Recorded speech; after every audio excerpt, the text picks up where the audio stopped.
Editors അവറിലേക്ക് സ്വാഗതം. പ്രധാന വാർത്തകൾ. വെല്ലും ഉൾക്കരുത്ത് Malabar TMT 500D steel bars. VS അച്യുതാനന്ദന്റെ മുഖ്യമന്ത്രി സ്ഥാനാർത്ഥിത്വത്തെ ചൊല്ലി പുതിയ വിവാദം. താൻ മുഖ്യമന്ത്രിയാകാൻ ജനങ്ങൾ ആഗ്രഹിക്കുന്നുവെന്ന് VS പറഞ്ഞതായി ഇന്ത്യൻ എക്സ്പ്രസ്. പത്രം പുറത്തുവിട്ട ഓഡിയോയിൽ ഈ വാചകമില്ല. പൊട്ടിത്തെറിച്ചു VS. മാധ്യമപ്രവർത്തകരെന്ന് പറഞ്ഞ നിങ്ങളുടെ കൂട്ടുകാർ കാണിച്ചുകൊണ്ടിരിക്കുന്ന തെമ്മാടിത്തരം, അത് തെമ്മാടിത്തരമായിട്ട് തന്നെ നിങ്ങൾ മനസ്സിലാക്കണം. തെമ്മാടിത്തരം എന്ന വാക്ക് VS പിന്നീട് പിൻവലിച്ചു. നേതാക്കളുടെ ഫേസ്ബുക്ക് യുദ്ധം തുടരുന്നു. VS ജാള്യത മറയ്ക്കാൻ മാധ്യമങ്ങളെ പഴിക്കുന്നുവെന്ന് സുധീരൻ. ധർമ്മടത്ത് പിണറായിയെ പ്രസംഗിച്ചു തോൽപ്പിക്കാൻ ഉമ്മൻചാണ്ടി വേറെ ആളെ നോക്കണമെന്ന് VS. ലാവലിനിൽ പിണറായിയെ കുറ്റവിമുക്തനാക്കിയ വിധി താൻ അംഗീകരിച്ചതാണ്. വേറെ വിധി വരും വരെ ഇതേ നിലപാട് തുടരുമെന്ന പരാമർശം പിന്നീട് തിരുത്തി. മുഖ്യമന്ത്രിയാകാൻ ആഗ്രഹിച്ചിട്ട് പോലുമില്ലെന്ന് KM മാണി. രമേശ് ചെന്നിത്തലയുമായി ഒരു പ്രശ്നവുമില്ല. രമേശ് ചെന്നിത്തല എനിക്ക് ഏറ്റവും ഇഷ്ടപ്പെട്ട എൻ്റെ ഒരു ആത്മസുഹൃത്താണ്. അങ്ങനെ എനിക്ക് രമേശ് ചെന്നിത്തലയ്ക്കെതിരായിട്ട് എന്തെങ്കിലും ചിന്ത എൻ്റെ മനസ്സിൽ കൂടെ കടന്നുപോയിട്ടില്ല. വർഗീയ പ്രസംഗം നടത്തിയതിന് കോഴിക്കോട് DCC പ്രസിഡന്റിനെതിരെ കേസ്. കോൺഗ്രസിൽ നിന്ന് പുറത്താക്കിയ PK രാഗേഷ് അഴീക്കോട്ട് മത്സരിക്കും. സന്തോഷ് മാധവന് ഭൂമി തീരെഴുതാൻ ഒരുങ്ങിയത് വ്യവസായ വകുപ്പിന്റെ താൽപര്യമനുസരിച്ച്. മന്ത്രിസഭാ രേഖകൾ പുറത്ത്. ഭൂപരിഷ്കരണ നിയമത്തിൽ നിന്ന് ഒഴിവാക്കണമെന്ന് വ്യവസായ വകുപ്പ് നിർദ്ദേശിച്ചു. മൈക്രോ ഫിനാൻസ് തട്ടിപ്പിൽ വെള്ളാപ്പള്ളിക്കെതിരെ കൂടുതൽ അന്വേഷണം വേണമെന്ന് വിജിലൻസ്. തൃത്താലയിൽ പാറമടയിലെ വെള്ളക്കെട്ടിൽ മുങ്ങി 3 മരണം. മരിച്ചത് തമിഴ്നാട്ടിൽ നിന്ന് അവധി ആഘോഷിക്കാൻ ബന്ധുവീട്ടിലെത്തിയവർ. വടകര വില്യാപ്പള്ളിയിൽ 580 കിലോഗ്രാം സ്ഫോടക വസ്തു പിടിച്ചു. താൻ മുഖ്യമന്ത്രിയാകാൻ ജനങ്ങൾ ആഗ്രഹിക്കുന്നുവെന്ന് VS പറഞ്ഞതായി ദേശീയ ദിനപത്രം. വിവാദമായതോടെ ഇന്ത്യൻ എക്സ്പ്രസ് ദിനപത്രം ശബ്ദരേഖ പുറത്തുവിട്ടു. VS മുഖ്യമന്ത്രിയാകണമെന്ന തരത്തിലുള്ള മുദ്രാവാക്യങ്ങൾ തെരഞ്ഞെടുപ്പ് പരിപാടികളിൽ കേൾക്കുന്നുണ്ടല്ലോ എന്ന ചോദ്യത്തിന് അത്തരത്തിൽ ഒരു ചിന്ത ഡെവലപ്പ് ചെയ്യുന്നുണ്ടെന്നും ഇക്കാര്യത്തിൽ തീരുമാനമെടുക്കേണ്ടത് പാർട്ടിയും മുന്നണിയും ആണ് എന്നുമായിരുന്നു VSന്റെ പ്രതികരണം. താൻ പറയാത്ത കാര്യങ്ങൾ പ്രസിദ്ധീകരിക്കുക വഴി മാധ്യമപ്രവർത്തകർ തെമ്മാടിത്തമാണ് കാട്ടിയതെന്ന് VS പിന്നീട് പറഞ്ഞു. വാർത്ത വിവാദമായതോടെയാണ് VSമായുള്ള ശബ്ദരേഖ ഇന്ത്യൻ എക്സ്പ്രസ് പുറത്തുവിട്ടത്. അത് ഇപ്രകാരമാണ്. മാധ്യമപ്രവർത്തകന്റെ ചോദ്യം: ഞാൻ ഇന്ന് രാവിലെ VSന്റെ കൺവെൻഷനിൽ പങ്കെടുത്തു. അപ്പോൾ ജനങ്ങൾ പറയുന്നത് VS ആണ് ഞങ്ങളുടെ മുഖ്യമന്ത്രി എന്നാണ്. അത്തരത്തിൽ മുദ്രാവാക്യങ്ങൾ വിളിക്കുന്നുമുണ്ട്. ഈ ചോദ്യത്തിന് VSന്റെ ഉത്തരം ഇങ്ങനെ: ജനങ്ങളുടെയും കേരളത്തിലാകെയുള്ള പൊതുവെ ചിന്തിക്കുന്ന ബുദ്ധിമാൻ മുദ്രാവാക്യങ്ങൾ വിളിച്ചു ഇങ്ങോട്ട് വരണ്ട, ഞങ്ങൾ കേരളം ഭരിച്ചാൽ മതി എന്ന് പറയുന്നത്. അതെ, അങ്ങനെയുള്ള ചിന്തകൾ ഡെവലപ്പ് ചെയ്തുകൊണ്ടിരിക്കുന്നുണ്ടെന്നുള്ളത് ശരിയാണ്. ഞങ്ങളുടെ പാർട്ടിയാണത് സംബന്ധിച്ച്, പാർട്ടിയും മുന്നണിയുമാണത് സംബന്ധിച്ചുള്ള തീരുമാനം കൈക്കൊള്ളുന്നത്. അതുകൊണ്ട് VS അച്യുതാനന്ദന്റേതായിട്ടുള്ള അഭിപ്രായം നിങ്ങൾ റെസ്പെക്ട് ചെയ്യണ്ട. മാധ്യമപ്രവർത്തകന്റെ അടുത്ത ചോദ്യം: K. ബാബു അടക്കമുള്ള അഴിമതിക്കാർക്കെതിരായ സ്ഥാനാർത്ഥികൾ ദുർബലരാണല്ലോ. ഇതിനോട് VSന്റെ ഉത്തരം ഇങ്ങനെ: അതെ, അതിൽ പല കുറവുകളൊക്കെ സംഭവിച്ചു കാണാം. അതേസമയം താൻ പറയാത്ത കാര്യങ്ങൾ പ്രസിദ്ധീകരിക്കുക വഴി മാധ്യമപ്രവർത്തകർ തെമ്മാടിത്തരമാണ് കാണിച്ചതെന്നായിരുന്നു VSന്റെ പ്രതികരണം.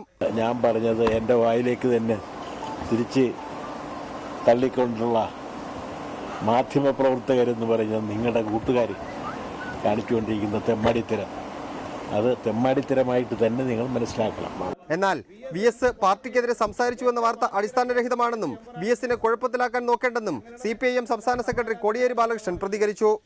VS അത് പറഞ്ഞു ഇത് പറഞ്ഞു എന്ന് പറഞ്ഞിട്ട് ആശയക്കുഴപ്പം ഉണ്ടാക്കാൻ നടന്ന നിങ്ങളെ ശ്രമങ്ങൾക്കെതിരെ VS തന്നെ ശക്തമായി പ്രതികരിച്ചുകൊണ്ടിരിക്കുകയാണ്. നിങ്ങൾ VSനെതിരായിട്ട് പറഞ്ഞുകൊണ്ടിരിക്കുന്ന ഓരോ കാര്യവും നിങ്ങൾക്ക് ഇത്തവണ ദോഷകരമായിട്ടാണ് അത് പ്രചരിപ്പിക്കുന്ന മാധ്യമ സുഹൃത്തുക്കൾക്കും UDFനും BJPക്കും സംഭവിക്കാൻ പോകുന്നത്. റിപ്പോർട്ടർ, തിരുവനന്തപുരം. ലാവലിൻ കേസിൽ ഉൾപ്പെടെ ഉമ്മൻചാണ്ടി ഉന്നയിച്ച ചോദ്യങ്ങൾക്ക് ഫേസ്ബുക്കിൽ മറുപടിയുമായി VS അച്യുതാനന്ദൻ. ലാവലിൻ കേസിൽ വിചാരണ കോടതി വിധി അംഗീകരിക്കുന്നില്ലെന്ന മുൻ നിലപാടിൽ മാറ്റമില്ലെന്ന് VS വ്യക്തമാക്കി. അതേസമയം മറ്റൊരു മേൽക്കോടതി വിധി വരുന്നതുവരെ തന്റെ നിലപാടിൽ മാറ്റമില്ലെന്ന വാചകം VS പിന്നീട് ഒഴിവാക്കി. R. ബാലകൃഷ്ണപിള്ളയുടെ പാർട്ടി ഇടതുമുന്നണി അംഗമല്ലെന്നും ആ നില തുടരുമെന്നും VS ഫേസ്ബുക്കിൽ കുറിച്ചു. Lavalin case, R. ബാലകൃഷ്ണപിള്ളയ്ക്കെതിരായ അഴിമതി കേസ്, TP ചന്ദ്രശേഖരൻ വധം, ധർമ്മടത്ത് പിണറായിക്ക് വേണ്ടിയുള്ള പ്രചരണം, ഈ വിഷയങ്ങളിൽ ഉമ്മൻചാണ്ടിയുടെ കടന്നാക്രമണത്തിനെതിരെ ശക്തമായ ഭാഷയിൽ തന്നെയാണ് VS മറുപടി നൽകിയിരിക്കുന്നത്. ലാവ്ലിൻ കേസിൽ വിചാരണ കോടതിയുടെ വിധി അംഗീകരിക്കുന്നുവെന്ന തന്റെ നിലപാടിൽ മാറ്റമില്ല. മറ്റൊരു മേൽക്കോടതി വിധി വരുന്നതുവരെ ഈ നിലപാട് തുടരും. ഇതായിരുന്നു VS ആദ്യം ഫേസ്ബുക്കിൽ ലാവ്ലിൻ കേസുമായി ബന്ധപ്പെട്ട് കുറിച്ചിരുന്ന വാചകങ്ങൾ. എന്നാൽ 6 മണിക്കൂർ മുമ്പ് അതിൽ ഒരു വാചകം VS എഡിറ്റ് ചെയ്തിട്ടുണ്ട്. കോടതി വിധിക്കെതിരെ മറ്റൊരു മേൽക്കോടതി വിധി വരുന്നതുവരെ എന്റെ നിലപാടിൽ മാറ്റമില്ല എന്ന വാചകമാണ് VS എഡിറ്റ് ചെയ്ത് മാറ്റിയിരിക്കുന്നത്. അഴിമതി കേസിൽ R. ബാലകൃഷ്ണപിള്ളയെ തനിക്ക് ജയിലിൽ അടയ്ക്കാൻ കഴിഞ്ഞു. R. ബാലകൃഷ്ണപിള്ളയുടെ പാർട്ടി ഇടതുമുന്നണിയിൽ അംഗമല്ല. ഈ നില തുടരുകയും ചെയ്യും. ധർമ്മടത്ത് പിണറായി വിജയനെ പ്രസംഗിച്ച് തോൽപ്പിക്കാൻ ഉമ്മൻചാണ്ടി വേറെ ആളെ നോക്കണം. കമ്മ്യൂണിസ്റ്റ് പാർട്ടികളിൽ ആശയസമരങ്ങൾ സ്വാഭാവികമാണ്. അത് പാർട്ടി കാര്യം. അതൊന്നും തെരഞ്ഞെടുപ്പിലേക്ക് വലിച്ചു നീട്ടുന്ന സംഘടനാവിരുദ്ധ സ്വഭാവം ഞങ്ങൾക്കില്ലെന്നും VS വ്യക്തമാക്കുന്നുണ്ട്. ഈ സ്വഭാവം കോൺഗ്രസിന്റെ കൂടപ്പുറപ്പാണെന്നും VS കുറ്റപ്പെടുത്തുന്നു. TP ചന്ദ്രശേഖരൻ വധത്തിൽ തന്റെ നിലപാടുകൾക്ക് യാതൊരു മാറ്റവുമില്ല. TP വധം അപലപനീയമാണ്. കുറ്റക്കാരെ നിയമത്തിന് മുന്നിൽ കൊണ്ടുവരണം. എന്നാൽ RMPയെ ഉപയോഗിച്ച് UDF നടത്തുന്ന രാഷ്ട്രീയ കച്ചവടത്തിന് കൂട്ടുനിൽക്കാൻ തന്നെ കിട്ടില്ലെന്നും VS ഫേസ്ബുക്കിൽ മുഖ്യമന്ത്രിക്ക് മറുപടി നൽകി. ഏത് അപമാനവും അവഹേളനവും സഹിച്ച് അധികാരത്തിൽ തുടരുന്ന ഉളുപ്പില്ലാത്ത മുഖ്യമന്ത്രിയാണ് ഉമ്മൻചാണ്ടിയെന്ന് പരിഹസിച്ചുകൊണ്ടാണ് VSന്റെ ഫേസ്ബുക്ക് പോസ്റ്റ് അവസാനിക്കുന്നത്. റിപ്പോർട്ടർ, തിരുവനന്തപുരം. ഈ വിഷയത്തിൽ Shri MP Rajesh CPIM, Shri A Shukkur Congress, Shri B Unnikrishnan ചലച്ചിത്ര സംവിധായകൻ, ശ്രീ ജേക്കബ് ജോർജ് മാധ്യമപ്രവർത്തകൻ എന്നിവരാണ് ചർച്ചയിൽ പങ്കെടുക്കുന്നത്. ആദ്യം Shri A Shukkur, SNC Lavalin കേസിൽ VS അച്യുതാനന്ദൻ ഉൾപാർട്ടി സമരം നടത്തിയിട്ടുണ്ട് എന്നുള്ളത് സത്യമാണ്. പക്ഷേ ഒരു തെരഞ്ഞെടുപ്പ് വേളയിൽ അദ്ദേഹം അത് ഉന്നയിക്കുകയും പിണറായി വിജയന് വേണ്ടി പ്രചരണത്തിന് പോകാതിരിക്കുകയും ചെയ്യും എന്നൊക്കെ കരുതാനുള്ള മൗഢ്യം കോൺഗ്രസിനുണ്ടോ? ഈ മാനദണ്ഡമാണ് സ്വീകരിക്കുന്നത് എങ്കിൽ VM സുധീരന് സംസ്ഥാനത്തെ എത്ര മണ്ഡലങ്ങളിൽ കോൺഗ്രസിന് വേണ്ടി പ്രചരണത്തിന് പോകാൻ സാധിക്കും? അദ്ദേഹം മുറിയടച്ച് ഇന്ദിരാഭവനിൽ ഇരിക്കേണ്ടി വരില്ലേ?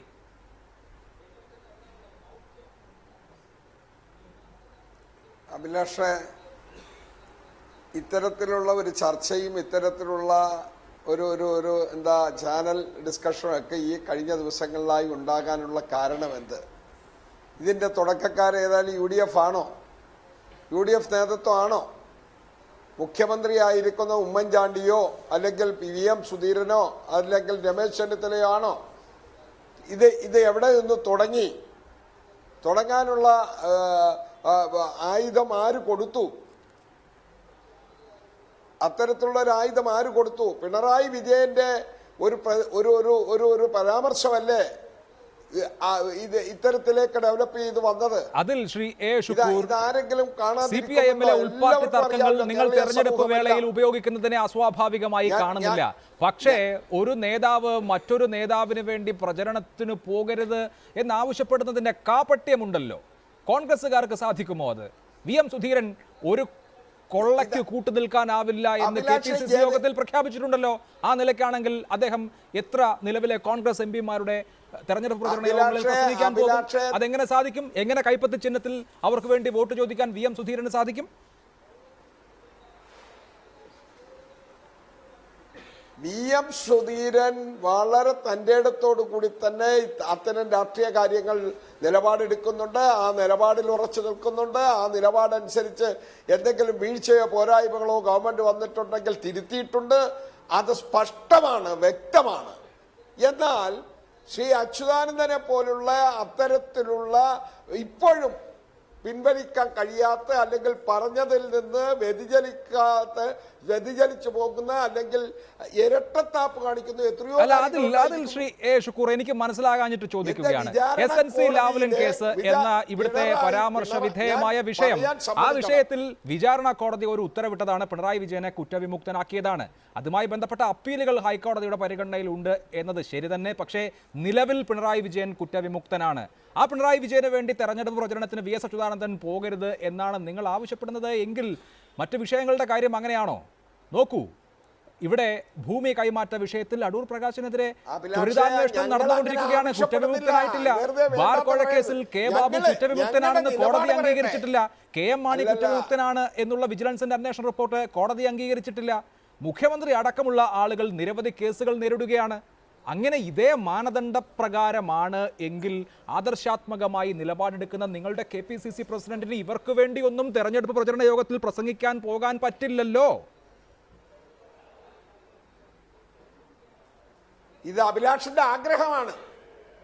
പക്ഷെ ഞാനൊന്ന് പറയട്ടെ, വിചാരണ കോടതി അന്തിമമായ ഒരു തീരുമാനം, അതിന്മേൽ ഹൈക്കോടതിയുടെ പരാമർശം വന്നിരിക്കുന്നു.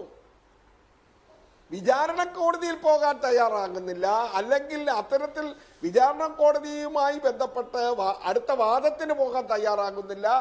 ലാവ്ലിൻ കേസ് ഹൈക്കോടതി അന്തിമമായി വരുന്നത് എന്താണെന്ന് കാത്തിരിക്കാൻ തയ്യാറാകുന്നില്ല. പക്ഷേ ഇന്ന് വ്യത്യസ്തമായി പറഞ്ഞിരിക്കുന്നു. ഇന്ന് വ്യത്യസ്തമായി തന്നെ പറഞ്ഞിരിക്കുന്നു. അത് പിൻവലിച്ചിട്ടില്ല. TP ചന്ദ്രശേഖരന്റെ വധം പാർട്ടി തീരുന്ന ടി നിലപാടാണോ പി ചന്ദ്രശേഖരന്റെ അച്യുതാനന്ദന്റെ പദത്തിലേക്ക് നിലപാട്? ഞാൻ വരാം. ടി പി ആണോ? ചന്ദ്രശേഖരന്റെ പദത്തിലേക്ക് ഇത് ഞാൻ വരാം. പറഞ്ഞുകൂടെ? ശ്രീ ഇത് ചർച്ചയോടെ. എം പി രാജേഷ്, മദ്യനയം. ഇവിടെ ഒരിക്കൽ കൂടി SNC ലാവ്ലിൻ എന്ന ചൂണ്ട മുഖ്യമന്ത്രി ഇട്ടിരിക്കുന്നു. അതിൽ പോയി കൊത്തിയിരിക്കുകയല്ലേ LDF? VS അച്യുതാനന്ദൻ ആദ്യം ഫേസ്ബുക്കിൽ കുറിപ്പെഴുതുമ്പോൾ അദ്ദേഹം പറയുന്നത്, ഇപ്പോൾ എൻ്റെ നിലപാട് പിണറായി വിജയൻ കുറ്റവിമുക്തനാണ് എന്നുള്ളതാണ്, എങ്കിൽ അടുത്തുള്ള കോടതി വിധി വരുന്നത് വരെ എൻ്റെ നിലപാട് അങ്ങനെ ആയിരിക്കും എന്നുകൂടി ഒരു വാചകമുണ്ടായിരുന്നു. പിന്നീട് അദ്ദേഹം അത് എഡിറ്റ് ചെയ്ത് മാറ്റുകയാണ് ഉണ്ടായത്. ഇപ്പോഴത്തെ നിലയിൽ ഞാൻ ഓക്കെയാണ്, പക്ഷേ ഒരു കോടതി വിധി വന്നേക്കാം എന്ന സന്ദേഹം അദ്ദേഹം നൽകുകയും അപ്പോൾ ഞാൻ വേറൊരു നിലപാട് സ്വീകരിക്കുക സാധ്യമാണ് എന്ന സൂചന നൽകുകയും കൂടി ചെയ്തിരിക്കുന്നു. എന്തായാലും ഇതൊരു വലിയ തെരഞ്ഞെടുപ്പ് വിഷയമാക്കി മാറ്റാനുള്ള UDFന്റെ താല്പര്യം നടക്കുകയാണ്. ഇതൊക്കെ മണ്ടത്തരമല്ലേ?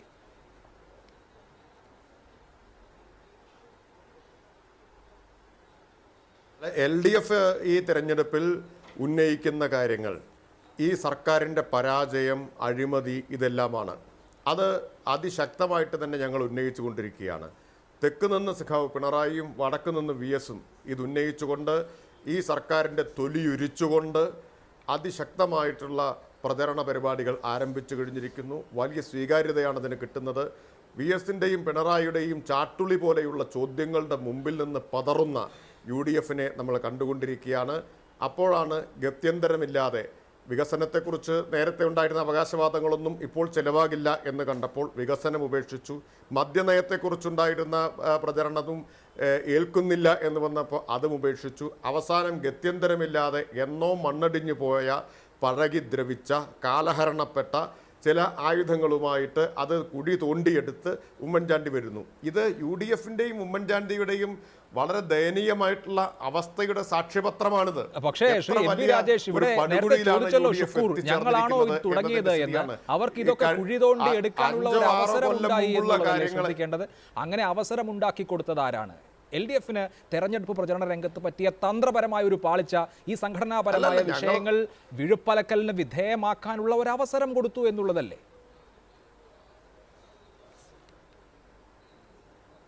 ഒരിക്കലും അത്തരം ഒരു വിഴുപ്പലക്കലിൻ്റെയോ എന്നൊക്കെ നിങ്ങൾ വിശേഷിപ്പിക്കുന്ന തരത്തിൽ ഒരു ഭിന്നതയുടെ സ്വരം പോലും ഉണ്ടായിട്ടില്ലല്ലോ. ഈ തെരഞ്ഞെടുപ്പിൻ്റെ ഏറ്റവും വലിയ പ്രത്യേകത എന്താ? CPIM-ഉം ഇടതുപക്ഷ ജനാധിപത്യ മുന്നണിയും ഒറ്റക്കെട്ടായി, ഒറ്റക്കല്ലിൽ കൊത്തിയെടുത്തൊരു വിഗ്രഹം പോലെ ഈ തെരഞ്ഞെടുപ്പ് പ്രവർത്തനത്തിൽ വ്യാപൃതരാകുന്നു എന്നുള്ളതാണ്. അതല്ലേ ഇവരെ പ്രകോപിപ്പിക്കുകയും പരിഭ്രാന്തരാക്കുകയും ഒക്കെ ചെയ്യുന്നത്. ഇവരെ ഒരുപാട് കാര്യങ്ങൾ പ്രതീക്ഷിച്ചിരുന്നു, അതൊന്നും ഉണ്ടായില്ല എന്നുള്ളതാണ് അവരെ പരിഭ്രാന്തരാക്കുന്നത്. ഇപ്പോൾ നേരത്തെ ശ്രീ സഖാവ് പിണറായി പറയാത്ത കാര്യം VSനെ കൊണ്ട് പറഞ്ഞു എന്ന് സ്ഥാപിക്കാൻ ശ്രമിച്ചു. VS പറയാത്തൊരു കാര്യം പിണറായിയെക്കുറിച്ച് പറഞ്ഞു എന്ന് സ്ഥാപിക്കാൻ ശ്രമിച്ചു. രണ്ടുപേരും ഒരേ ഭാഷയിൽ ഒറ്റക്കെട്ടായി അത് തിരുത്തി ഒരേ നിലപാട് സ്വീകരിച്ചു. അതിന്റെ മുമ്പിൽ ഇപ്പോൾ അന്താളിച്ച് നിൽക്കുകയാണ് UDF. ശരി, അതാണ് ഇടതുപക്ഷത്തിന്റെ ആത്മവിശ്വാസം. തുടരുക Shri M P Rajesh. Shri B Unnikrishnan, തെരഞ്ഞെടുപ്പ് രംഗത്ത് ഈ ഘട്ടത്തിൽ നമ്മൾ പ്രതീക്ഷിക്കുക നിലവിലുള്ള ഭരണപക്ഷം പ്രതിരോധത്തിൽ നിൽക്കുകയും നിലവിലുള്ള പ്രതിപക്ഷം ആക്രമണ സജ്ജരായി നിൽക്കുകയും എന്നുള്ള ഒരു സാഹചര്യമാണ് എങ്കിൽ ഇവിടെ പ്രതിപക്ഷ മുന്നണിയായ LDF അവരുടെ ഉൾപാർട്ടി വിഷയങ്ങൾ പോലും ചർച്ചയാക്കിക്കൊണ്ട് പ്രതിരോധത്തിലേക്ക് വലിയുന്നുണ്ടോ? അങ്ങനെയുള്ള ഒരു സാഹചര്യം സർക്കാരിനെതിരെ ഉന്നയിക്കാനാണെങ്കിൽ ആരോപണങ്ങൾക്ക് യാതൊരു കുറവുമില്ല. എന്നിരിക്കലും പ്രതിപക്ഷ മുന്നണിയാണോ ഇപ്പോൾ പ്രതിരോധത്തിൽ?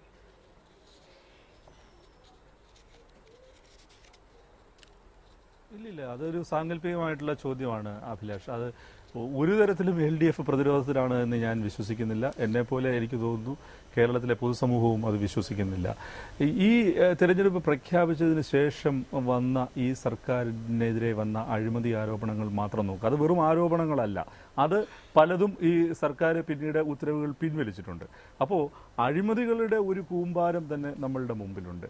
അവിടെ LDF എങ്ങനെയാണ് പ്രതിരോധത്തിലാവുന്നത്? ഇവിടെ സംഭവിക്കുന്നത് മാധ്യമങ്ങൾ ഒരു വളരെ നിർണായകമായ പങ്ക് ഇതിനകത്ത് വഹിക്കുന്നുണ്ട്. VS അച്യുതാനന്ദൻ്റെ കാര്യത്തിലായാലും പിണറായി വിജയൻ്റെ കാര്യത്തിലായാലും അവരുടെ വാചകങ്ങൾ പലപ്പോഴും അതിവായനയ്ക്കും അതിവ്യാഖ്യാനത്തിനും വളരെ വ്യഗ്രതയോടുകൂടി വിധേയമാക്കുന്ന ഒരു ഒരു ഒരു കൂട്ടായ മാധ്യമ പ്രവർത്തനം ഇവിടെ ഉണ്ട് എന്നുള്ള വസ്തുത നമ്മൾ വിസ്മരിച്ചുകൂടാ. ഇപ്പോൾ കേരളത്തിലെ ഏറ്റവും പ്രചാരമുള്ള പത്രങ്ങൾ എടുക്കുക, ദൃശ്യ മാധ്യമങ്ങൾ എടുക്കുക, അവിടെയെല്ലാം ഇത്തരം വാചകങ്ങളെ അതിവായനയ്ക്ക് വിധേയമാക്കുകയും അതിനകത്ത് ഒന്ന് ഞാൻ പറയട്ടെ, ഈ നവമാധ്യമങ്ങളിലേക്കുള്ള VS അച്യുതാനന്ദനെ പോലുള്ള ഒരാളുടെ കടന്നുവരവിൽ അദ്ദേഹം സൂക്ഷ്മതയോടെ തിരിച്ചറിയേണ്ട ഒരു സംഗതി, ഇത് വളരെ ശ്രദ്ധാപൂർവം വളരെ ജാഗ്രതയോടെ കൈകാര്യം ചെയ്യേണ്ട ഒരു മാധ്യമമാണ്. കാരണം ഇത് ഇരുതലയിലും മൂർച്ചയുള്ള വാളാണ് ഈ സോഷ്യൽ മീഡിയ എന്ന് പറയുന്നത്. ഇന്നത് NS മാധവൻ അതിനെക്കുറിച്ച് സംസാരിച്ചിട്ടുമുണ്ട്. അപ്പോൾ ഇങ്ങനെ എഴുതുന്ന ഫേസ്ബുക്ക് പോസ്റ്റുകൾ പലപ്പോഴും എനിക്ക് തോന്നുന്നു അവരുടെ അഭിപ്രായങ്ങൾ മറ്റു പലരുമാണ് രേഖപ്പെടുത്തുന്നതെന്ന് തോന്നുന്നു. അപ്പോൾ അത്തരത്തിലുള്ള ജാഗ്രത കുറവിനെക്കുറിച്ച് നേരത്തെ പരാമർശിച്ച VSന് തന്നെ അത്തരത്തിലുള്ളൊരു ജാഗ്രത കുറവ് ഇപ്പോൾ ബോധ്യപ്പെട്ട് കാണും. അപ്പോൾ അത്തരത്തിലുള്ള നവമാധ്യമ പരിചയം എനിക്ക് തോന്നുന്നു ഈ നേതാക്കൾക്ക് കുറെ കൂടി കിട്ടേണ്ടിയിരിക്കുന്നു. പക്ഷേ ഇവർ പറയുന്ന പ്രസക്തമായ 90% കാര്യങ്ങൾ തുടരുക. Shri B Unnikrishnan, Shri Jacob George, VS അച്യുതാനന്ദന്റെ പ്രതികരണങ്ങൾ ഇപ്പോൾ സൗണ്ട് ബൈറ്റിനേക്കാൾ കൂടുതൽ ഫേസ്ബുക്ക് കുറിപ്പുകളുടെ രൂപത്തിലാണ്. ആദ്യം ഒരു പ്രതികരണം, പിന്നീട് വിശദീകരണം, എഡിറ്റിംഗ്, തിരുത്ത്, ഏറ്റവും ഒടുവിൽ ഖേദപ്രകടനം, സ്വയം വിമർശനം എന്നുള്ള നിലയിലാണ്. ഏറ്റവും ഒടുവിലത്തെ പോസ്റ്റിൽ VS അച്യുതാനന്ദൻ പറയുന്നത്, പത്രലേഖകരുടെ കെണിയിൽ അകപ്പെട്ടു പോയ ആ പാവപ്പെട്ട ആർച്ച് ബിഷപ്പിൻ്റെ സ്ഥിതിയിലാണ് ഞാനും ഇപ്പോൾ. ഇത്തരം അബദ്ധം ഇനി ആവർത്തിക്കില്ല. ഇങ്ങനെ VS അച്യുതാനന്ദന് ഫേസ്ബുക്കിൽ ഏത്തമിടാനുള്ള സാഹചര്യത്തെ താങ്കൾ എങ്ങനെയാണ് കാണുന്നത്? ഇത് ഈ സോഷ്യൽ മീഡിയ ഉപയോഗിക്കുന്നതിലെ തന്ത്രപരമായ പാളിച്ചയാണോ, അതല്ല എങ്കിൽ ഉയർന്നു വന്ന രാഷ്ട്രീയ സാഹചര്യത്തെ എങ്ങനെ അഭിസംബോധന ചെയ്യണം എന്നതിലെ ആശയക്കുഴപ്പമാണോ?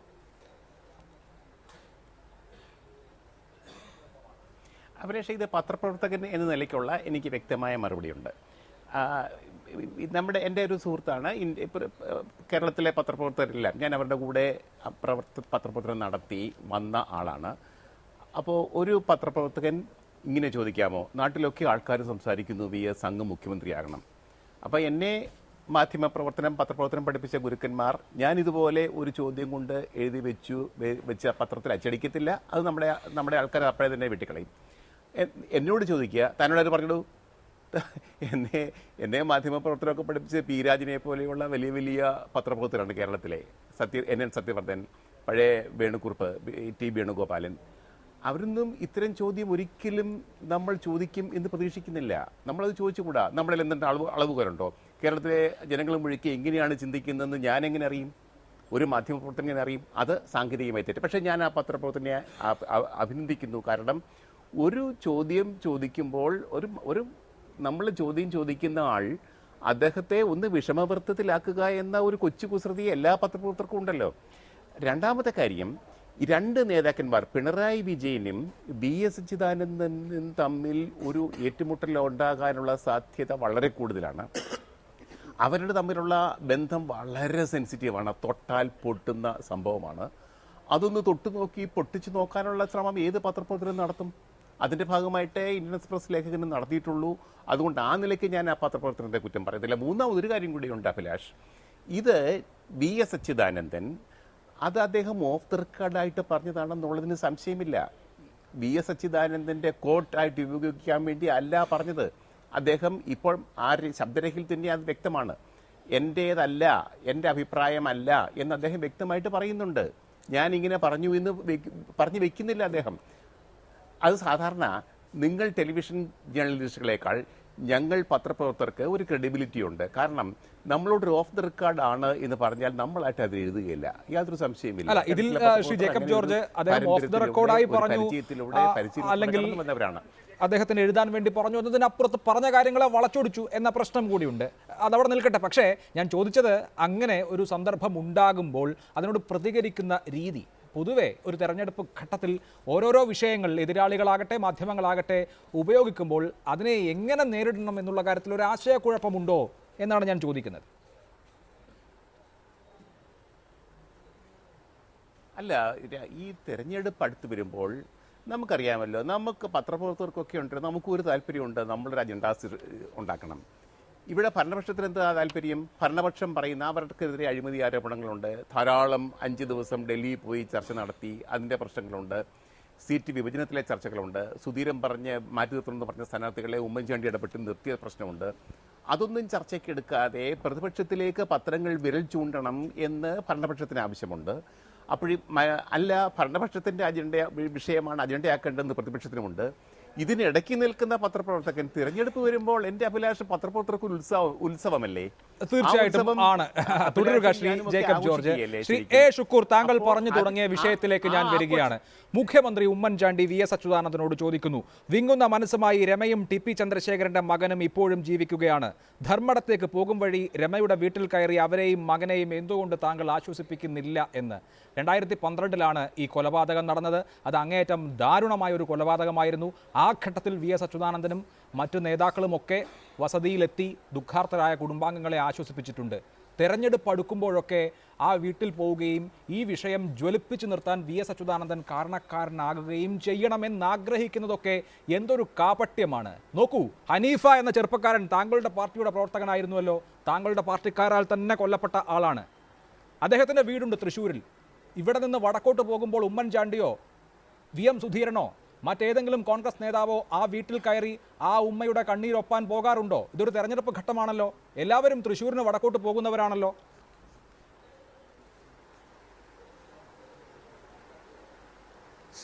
അഭിലാഷേ, ഹനീഫയുടെ വീട്ടിൽ ഉമ്മൻചാണ്ടിയും രമേശ് ചെന്നിത്തലയും കോൺഗ്രസ് ലീഡർഷിപ്പും KPCC പ്രസിഡന്റും എത്രയോ നേതാക്കൾ സന്ദർശിച്ചിട്ടുണ്ട്. ചോദിക്കട്ടെ, ഇപ്പോൾ പോകുന്നുണ്ടോ എന്നാണ് ഞാൻ ചോദിക്കുന്നത്. ഇപ്പോൾ തെരഞ്ഞെടുപ്പ് പ്രചരണത്തിന് വേണ്ടി ഇവിടെ നിന്ന് വടക്കോട്ട് പോകുമ്പോൾ തൃശ്ശൂർ വഴി കടന്നു പോകുമ്പോൾ ഷുക്കൂർ മാത്രമല്ല, ലാൽജി കോളന്നൂർ എന്ന പ്രവർത്തകൻ ഉണ്ടായിരുന്നല്ലോ താങ്കളുടെ പാർട്ടിക്ക്. ആ പ്രവർത്തകൻ കൊല്ലപ്പെട്ടത് എങ്ങനെയാണ്? അദ്ദേഹത്തിന്റെ വസതിയിൽ പോകാറുണ്ടോ കോൺഗ്രസിന്റെ നേതാക്കൾ? VM സുധീരനും ഉമ്മൻചാണ്ടിയും ഒക്കെ അവിടേക്ക് പോകുമ്പോൾ വീട്ടിൽ പോകാറുണ്ടോ? ടി പി ചന്ദ്രശേഖരന്റെ വസതിയിൽ VS അച്യുതാനന്ദൻ കോഴിക്കോട് നിന്ന് കണ്ണൂരിലേക്ക് പോയാലും പോകണമെന്ന് നിർബന്ധം പിടിക്കുന്ന നിങ്ങളുടെ നേതാക്കൾ സ്വന്തം പാർട്ടിക്കാരാൽ തന്നെ കൊല്ലപ്പെട്ട സ്വന്തം പാർട്ടി പ്രവർത്തകരുടെ വീട്ടിൽ പോകാറുണ്ടോ? കോൺഗ്രസിനെ നിങ്ങൾ അങ്ങനെ കാണണ്ട. കോൺഗ്രസിനെ അങ്ങനെ കാണണ്ട അഭിലാഷേ. ഒരിക്കലും കൊലപാതകങ്ങൾക്ക് മാത്രം നേതൃത്വം കൊടുക്കുന്ന ഒരു പാർട്ടിയല്ല. ഒറ്റപ്പെട്ട സംഭവങ്ങൾ ഉണ്ടായിട്ടുണ്ട്, ഇല്ല എന്ന് ഞാൻ പറയുന്നില്ല. CPM-നൊക്കെ പോലെ കൊലപാതകങ്ങളുടെ പരമ്പരയുള്ള പാർട്ടിയല്ല ഞങ്ങളുടേത്. തുറന്നു പറയാം, എവിടെയും പറയും. ഇപ്പോൾ ഇവിടുത്തെ കാര്യം എന്താ? ഒരു തെരഞ്ഞെടുപ്പ് 5 വർഷക്കാലത്തെ ഈ ഗവൺമെന്റിന്റെ തെരഞ്ഞെടുപ്പിന് മുന്നുള്ള കാലഘട്ടത്തിലെ പ്രവർത്തനങ്ങളെ വിലയിരുത്തപ്പെടാൻ പോകുന്നത്. അതെ, അങ്ങനെയാണെങ്കിൽ ഉമ്മൻചാണ്ടിക്ക് എന്റെ സർക്കാരിനെ വിലയിരുത്തൂ എന്ന് പറയാം. അവിടെയാണ് ഈ കാപട്യത്തിന്റെ പ്രശ്നം. 2012 കൊല്ലപ്പെട്ട ഒരാളുടെ വസതിയിൽ ചെന്ന് ഭാര്യയെയും മകനെയും ആശ്വസിപ്പിക്കാത്തത് എന്ത് എന്ന് VS അച്യുതാനന്ദനോട് ചോദിക്കുന്ന മുഖ്യമന്ത്രി എന്തുകൊണ്ടാണ് സ്വന്തം പാർട്ടിക്കാർ കൊല്ലപ്പെട്ട ഘട്ടങ്ങളിൽ അവരുടെ വീട്ടിൽ ചെന്നിട്ടുണ്ടാകും, അതല്ലാതെ ഇപ്പോൾ ഈ തെരഞ്ഞെടുപ്പ് ഘട്ടത്തിൽ അവരുടെ ഒന്നും വീട്ടിൽ പോകാത്തത്, അവരുടെയൊക്കെ മക്കളെയും ഭാര്യമാരെയും അമ്മമാരെയും പെങ്ങന്മാരെയും ഒക്കെ കാണാത്തത്, അവരുടെ കണ്ണീരൊപ്പാത്തത് എന്താണ്?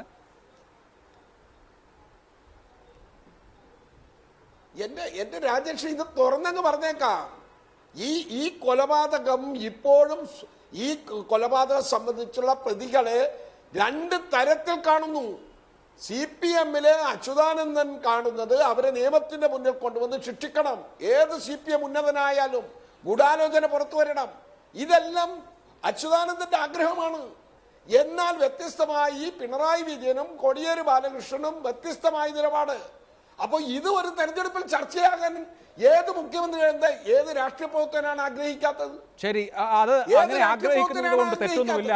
ശ്രീ എ ഷുക്കൂർ, വിചാരണ നടന്ന് അക്കാര്യത്തിലെ കുറ്റവാളികളെ ശിക്ഷിച്ചതാണ്. ഇനിയിപ്പോൾ ആർക്ക് ആഗ്രഹമുണ്ട് എങ്കിലും ആർക്ക് ആഗ്രഹമില്ല എങ്കിലും നിയമത്തിന്റെ വഴിക്ക് പോകണമല്ലോ. നിങ്ങളുടെ സർക്കാരിന്റെ കീഴിലുള്ള പോലീസ് ഫലപ്രദമായി അന്വേഷിച്ച് തെളിയിച്ച കേസാണ്.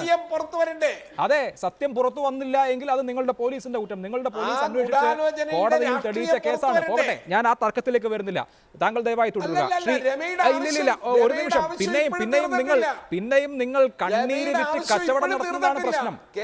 രമയുടെ ആവശ്യം ഇതുവരെ അല്ല, എന്തുകൊണ്ട് നടന്നില്ല? രമയുടെ CBI അന്വേഷണം എന്ന ആവശ്യം എന്തുകൊണ്ടാണ് സാധിക്കാത്തത്? അത് VS അച്യുതാനന്ദന്റെ കുഴപ്പം കൊണ്ടല്ലോ. അതിന് ഗവൺമെന്റ് എത്രമാത്രം കഴിഞ്ഞ ലോക്സഭാ തെരഞ്ഞെടുപ്പിന്റെ സമയത്ത് ശ്രീ എ ഷുക്കൂർ കഴിഞ്ഞ ലോക്സഭാ തെരഞ്ഞെടുപ്പിന്റെ 2 മാസം മുൻപ് തിരുവനന്തപുരത്ത് സെക്രട്ടേറിയറ്റിന് നടക്കൽ ഈ KK രമ വന്ന് സമരം നടത്തുകയും നിങ്ങളുടെ സർക്കാർ സമരപ്പന്തലിൽ പോയി അവർക്ക് CBI അന്വേഷണം സംബന്ധിച്ച് ഒരു ഉറപ്പ് കൊടുക്കുകയും അത് വിശ്വസിച്ച് അവർ സമരം നിർത്തുകയും ടി പി ചന്ദ്രശേഖരൻ വധക്കേസ് കഴിഞ്ഞ ലോക്സഭാ തെരഞ്ഞെടുപ്പിലെ ഒരു പ്രധാനപ്പെട്ട ആയുധമായി നിങ്ങൾ ഉപയോഗിക്കുകയും ചെയ്തതൊക്കെ നമ്മുടെ കൺമുൻപിലുണ്ട്, മറന്നുപോയിട്ടില്ല. പക്ഷേ ഏത് തെരഞ്ഞെടുപ്പ് വന്നാലും ഈ വിഷയം ഉപയോഗിച്ച് അങ്ങ് ജനങ്ങളെ മാറ്റിക്കളയാമെന്ന് വ്യാമോഹിക്കല്ലേ? ആ കാര്യത്തിൽ CBI അന്വേഷണവും അല്ലല്ല, ഞങ്ങൾക്ക് അതിനകത്ത് വ്യക്തമായ നിലപാടുണ്ട്. ഞങ്ങൾക്ക് CBI അന്വേഷണം വേണമെന്നും അതുപോലെ തന്നെ അതിന്റെ പിന്നിലെ രാഷ്ട്രീയ ഗൂഢാലോചന പുറത്തു വരണമെന്നും ഞങ്ങൾക്ക് ആഗ്രഹമുണ്ട്. ഞങ്ങളൊരു സന്ധി ചെയ്യാനോ സമരസപ്പെടാനോ അത്തരം കാര്യങ്ങളിൽ പോയിട്ടില്ല. അതുകൊണ്ടാണല്ലോ അച്യുതാനന്ദൻ പറയുന്നത് രമയെ കൂടി കൂട്ടിച്ചേർത്തുകൊണ്ട് UDF കളിക്കാൻ വരുന്നത്. അതിന് നിന്ന് കൊടുക്കാൻ പറ്റില്ല. ശരി, തുടരുക Shri A. Shukkur. Shri LB Rajesh, 1 SNC Lavalin case, 2 TP ചന്ദ്രശേഖരന്റെ കൊലപാതകം, 3 മൊത്തത്തിൽ കൊലപാതക രാഷ്ട്രീയം, ഇതൊക്കെ ഒരു തെരഞ്ഞെടുപ്പ് വേളയിൽ UDF ഉപയോഗിക്കും. അക്കാര്യത്തിൽ യാതൊരു തർക്കവും വേണ്ട, അത് ഉപയോഗിക്കാവുന്ന വിഷയങ്ങൾ തന്നെയാണ്. ആ വിഷയങ്ങൾ ചർച്ചയ്ക്ക് വരുമ്പോൾ നിങ്ങൾക്ക് ആത്മവിശ്വാസക്കുറവുണ്ടോ?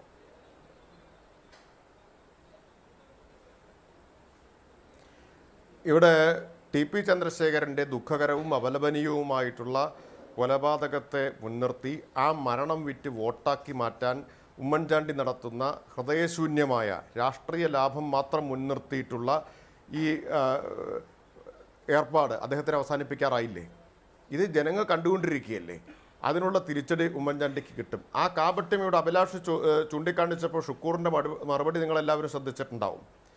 3 കൊലപാതകങ്ങൾ തൃശ്ശൂർ ജില്ലയിൽ മാത്രം നടന്നു. കോൺഗ്രസ്സുകാരെ കൊലപ്പെടുത്തിയത് 3 കൊലപാതകങ്ങളാണ്. പിന്നെ KPCC ജനറൽ സെക്രട്ടറി പ്രതിയായ ഷുക്കൂറിൻ്റെ സഹപ്രവർത്തകൻ, അടുത്ത സഹപ്രവർത്തകൻ, ആരുടെയൊക്കെ കൂട്ടത്തിലാണ് ഷുക്കൂർ ഇരിക്കുന്നതെന്ന് ആലോചിച്ചോളണം, MR രാമദാസ് ഇപ്പോൾ ജയിലിലാണ്, KPCCയുടെ സെക്രട്ടറി, പ്രതിയായ മറ്റൊരു കൊലക്കേസും. ഇതെല്ലാം ഒറ്റപ്പെട്ട സംഭവം. തുടർച്ചയായി അടുപ്പിച്ചടുപ്പിച്ച് നടന്ന 4 സംഭവങ്ങൾ ഒറ്റപ്പെട്ടത് എന്ന് ഷുക്കൂർ പറയുന്നത് വിശ്വസിക്കണമെങ്കിൽ ഇത് കണ്ടുകൊണ്ടിരിക്കുന്ന ലക്ഷക്കണക്കിന് ആളുകൾ ഷുക്കൂറിനെ പോലുള്ള ആൾക്കാരായിരിക്കണം.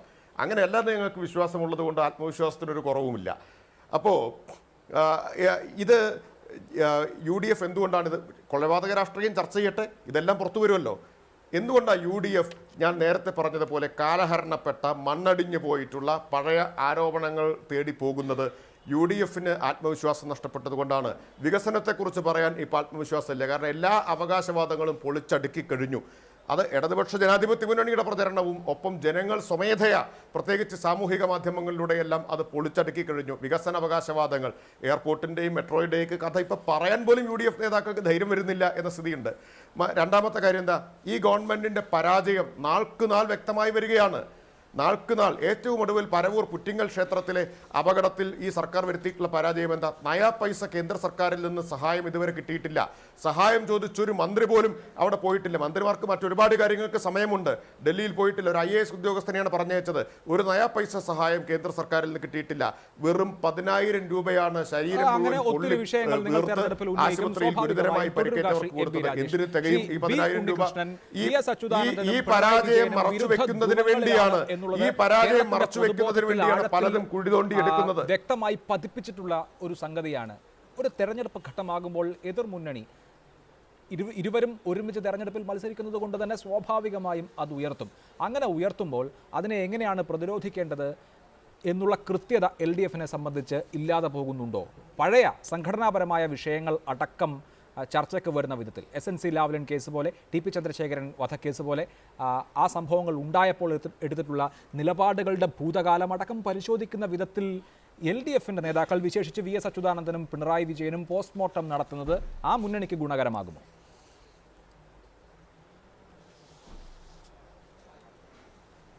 എനിക്ക് അഭിലാഷിൻ്റെ ചോദ്യത്തിൻ്റെ ആദ്യ ഭാഗം വ്യക്തമല്ല, അതൊന്നുകൂടി പറയുമോ എന്താണെന്നുള്ളത്? ഒരു ക്രൂഷ്യലായ തെരഞ്ഞെടുപ്പ് സന്ദർഭത്തിൽ ഇടതുപക്ഷത്തെ നേതാക്കൾ മുൻകാലത്ത് ഉണ്ടായ നിലപാടുകളുടെ, മുൻകാലത്തുണ്ടായ സംഭവ വികാസങ്ങളുടെ ഓർമ്മകൾ പുതുക്കുന്നത്, അതേ നിലപാടുകളിൽ തന്നെ നിന്നുകൊണ്ട് തന്നെ സംഘടനാപരമായ വിഷയങ്ങൾ അടക്കമുള്ള കാര്യങ്ങളിൽ ഓർമ്മ പുതുക്കൽ നടത്തുന്നത് ആ മുന്നണിക്ക് ഗുണകരമാകുമോ എന്നാണ് ഞാൻ ചോദിച്ചത്.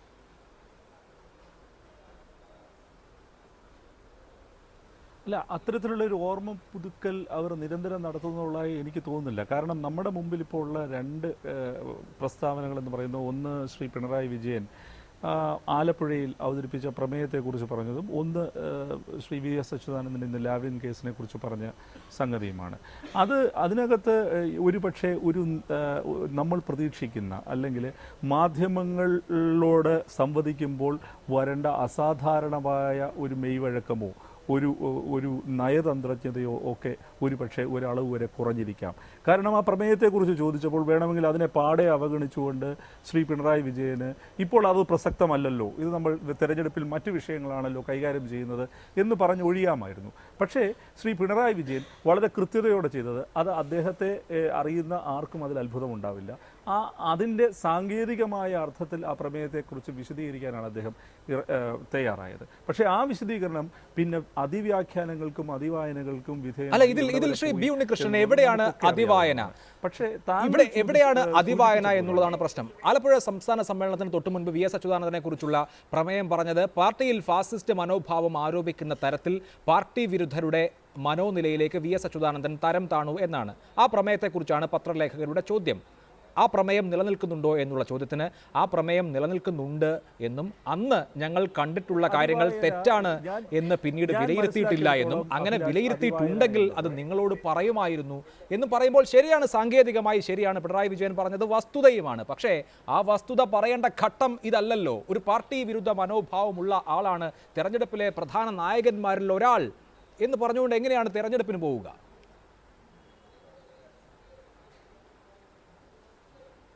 ഇല്ല അഭിലാഷ്, അതുതന്നെയാണ് ഞാൻ ഉദ്ദേശിച്ചത്. താങ്കൾ ഇപ്പോൾ പറഞ്ഞല്ലോ, താങ്കൾ എന്താണ് ശ്രീ പിണറായി വിജയനിൽ നിന്ന് പ്രതീക്ഷിക്കുന്നത്? അത് ഒരു ആഗ്രഹ ചിന്തയാണ്. ഇത്തരം ഒരു ചോദ്യം വരുമ്പോൾ നടപ്പ് വഴികളിലൂടെ ചില വാർപ്പ് മാതൃകകൾ ചെയ്യുന്ന മാതിരി കൃത്യമായ ഒഴിഞ്ഞു മാറുന്ന ഒരു മറുപടി സഖാവ് പിണറായി വിജയനിൽ നിന്നും താങ്കളെപ്പോലൊരു മാധ്യമപ്രവർത്തകൻ പ്രതീക്ഷിക്കുന്നു. പക്ഷേ ഇവിടെ സംഭവിച്ചത് എന്താണ്? ആ പ്രമേയം നിലനിൽക്കുന്നുണ്ടോ എന്ന് ചോദിച്ചപ്പോൾ ഒരു പ്രമേയം അത്ര എളുപ്പം റദ്ദ് ചെയ്യപ്പെടുന്ന ഒന്നല്ല എന്നുള്ളത് താങ്കൾക്കും അറിയാവുന്നതാണ്. അത് റദ്ദ് ചെയ്യപ്പെടുന്നില്ല എന്നും അതും സ്ഥാനാർത്ഥിത്വവുമായും വി എസിൻ്റെ ഈ തെരഞ്ഞെടുപ്പ് പ്രവർത്തനവുമായി കൂട്ടിക്കുഴയ്ക്കേണ്ടതില്ല എന്നും പിണറായി വിജയൻ പറഞ്ഞപ്പോൾ ഇപ്പോഴും പാർട്ടി വിരുദ്ധ മാനസികാവസ്ഥയിലാണ് ശ്രീ വി എസ് അച്യുതാനന്ദൻ എന്ന് പിണറായി വിജയൻ അഭിപ്രായപ്പെട്ടതായിട്ടുള്ള ഒരു അതിവായനയിലേക്ക് നമ്മളുടെ മാധ്യമ സമൂഹം പോവുകയാണ് ഉണ്ടായത്. അത് അത്തരത്തിലുള്ള റിയാക്ഷൻസ് വന്നു. പിറ്റേ ദിവസം അത് വിശദീകരിച്ച് എനിക്ക് തോന്നുന്നു ഇവർ വശം കെട്ടു എന്നാണ് എനിക്ക് തോന്നുന്നത്. പക്ഷേ അത്തരത്തിലുള്ള ഒരു അറ്റൻഷൻ ഈ അതിവായനയ്ക്ക് നൽകേണ്ടതുണ്ടോ എന്നുള്ള കാര്യത്തിൽ എനിക്ക് സംശയമുണ്ട്. താങ്കൾ സൂചിപ്പിച്ച പോലെയുള്ള ഒരു വലിയ ഭൂതകാലത്തിൽ മാത്രം അഭിരമിക്കുന്ന ഒരു പ്രവർത്തന ശൈലി ഈ രണ്ട് നേതാക്കൾക്കും ഉള്ളതായി എനിക്ക് അനുഭവപ്പെട്ടിട്ടില്ല, കേരളത്തിൻ്റെ പൊതുസമൂഹത്തിലും അനുഭവപ്പെട്ടിട്ടില്ല. ശ്രീ ജേക്കബ് ജോർജ്, ഇക്കാര്യത്തിൽ താങ്കളുടെ കാഴ്ചപ്പാടെന്താണ്? കുറച്ചുകൂടി ഇമ്മീഡിയറ്റ് ആയിട്ടുള്ള വിഷയങ്ങളുണ്ടല്ലോ.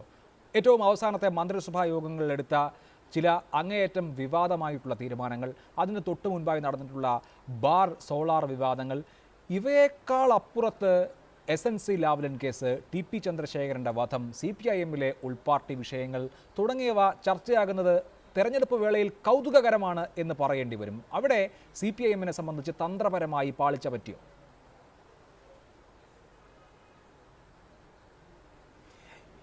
എനിക്ക് തോന്നുന്നില്ല അഭിലാഷ്. കാരണം തിരഞ്ഞെടുപ്പ് എന്ന് പറയുന്നത് പ്രചാരണങ്ങളിലൂടെയുള്ള ഒരു ഏറ്റുമുട്ടലാണ്. പ്രചാരണത്തിന് പല വിഷയങ്ങൾ വേണം. തിരഞ്ഞെടുപ്പാകുമ്പോഴത്തേക്ക് ഇപ്പോഴത്തെ വിഷയവും പഴയ വിഷയവും ഒക്കെ കടന്നു വരും. ഇപ്പോൾ SNC ലാവ്ലിൻ കേസ് ഞാനും കുറേ പഠിച്ചതാണ്. ഞാൻ മനസ്സിലാക്കിയത് അത് വിചാരണ ചെയ്ത വിജിലൻസ് കോടതി ആ കേസ് വിചാരണയ്ക്ക് പോലും അർഹമല്ല എന്ന് കണ്ട് തള്ളിക്കളയുകയായിരുന്നു. അതാണ് ഇതിൻ്റെ സത്യം. അപ്പോൾ ഇത് ഓരോ തെരഞ്ഞെടുപ്പിലും വിജിലൻസ് കേസ്, ഇത് ലാവ്ലിൻ കേസ് കുത്തിപ്പൊക്കിക്കൊണ്ടുവരിക, ഇടതുപക്ഷ മുന്നണിയെ പ്രത്യേകിച്ച് പിണറായി വിജയനെ തകർക്കാനും തളർത്താനും ഒരു നല്ല അടിയാണ് എന്ന് കണ്ട് കൊണ്ടുവരിക എന്നുള്ളത് UDF-ൻ്റെ ഒരു കുറേ വർഷങ്ങളായി കാണുന്ന സ്ഥിരം പരിപാടിയാണ്. അതുപോലെ ഭരണപക്ഷത്തിനെതിരെ ധാരാളം ആരോപണങ്ങളുണ്ട് പ്രതിപക്ഷത്തിന് പറയാൻ. അങ്ങനെ പറയുന്നതിൽ നിന്ന് വിലക്കി അങ്ങോട്ട് ആക്രമിക്കുക എന്നുള്ളതാണ്. കൂടുതൽ അങ്ങോട്ട് ആക്രമിക്കുമ്പോൾ എന്താണ് ചെയ്യുക? എതിരാളി ഡിഫെൻസീവിലാവും.